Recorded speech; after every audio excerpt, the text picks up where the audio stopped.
मोदी सरकार चुनावी चंदे में पारदर्शिता के नाम पर चुनाव बॉन्ड की योजना लाई। विपक्ष ने योजना पर तुरंत सवाल खड़े किए थे। इसे बीजेपी का एजेंडा बताया था और बाद में विपक्ष की आशंकाएं सच साबित भी हुई, क्योंकि चुनावी बॉन्ड से सिर्फ एक ही पार्टी को चंदा मिल रहा है, दूसरी पार्टियों को तो नाम मात्र के लिए इसका लाभ हो रहा है। अब इस मामले में सूचना आयोग ने चुनाव आयोग से जवाब मांग लिया है। तो क्या पूछा है सूचना आयोग ने, देखिए ये रिपोर्ट। चुनावी बॉन्ड पारदर्शी है या फिर इसमें काले धन का इस्तेमाल किया जा रहा है? आरटीआई से चुनावी बॉन्ड के बारे में मांगी गई जानकारी से सूचना आयोग क्यों नहीं कर सकता इनकार?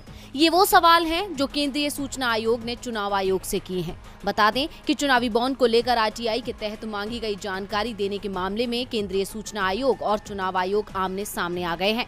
दरअसल केंद्रीय सूचना आयोग ने चुनाव आयोग को निर्देश देते हुए कहा कि चुनाव आयोग एक हलफनामा दे कि उसने चुनावी बॉन्ड और संशोधित वित्त अधिनियम के बारे में पूरी और सही जानकारी आरटीआई कार्यकर्ता को दे दी है। बता दें कि कार्यकर्ता रिटायर्ड कमोडोर लोकेश बत्रा ने एक आरटीआई अर्जी दायर की थी। ये मामला उसी से जुड़ा है। इस अर्जी में बत्रा ने चुनाव आयोग से वित्त अधिनियम में 2017 के संशोधन के बाद चुनावी बॉन्ड की शुरुआत से संबंधित पूरा रिकॉर्ड मांगा था और बत्रा के मुताबिक उन्हें चुनाव आयोग ने मात्र एक लिंक फाइल मुहैया कराई है। जब इसका जवाब चुनाव आयोग से मांगा गया तो चुनाव आयोग ने साफ कहा कि वो सारी जानकारी बत्रा को दे चुके हैं। ऐसे में अब दोनों की ही तरफ से अलग अलग दावे पेश किए जा रहे हैं। हालांकि किसके दावों में कितनी सच्चाई है ये तो जांच के बाद ही सामने आएगा, जो अब केंद्रीय सूचना आयोग कर रहा है। ऐसे में अब इंतजार है कि चुनाव आयोग केंद्रीय सूचना आयोग के निर्देश का पालन करते हुए हलफनामा पेश करता है या नहीं, और अगर हलफनामा दाखिल किया जाएगा तो उसमें क्या बताया जाता है। फिलहाल इस पूरे मामले में चुनावी चंदे में पारदर्शिता के नाम पर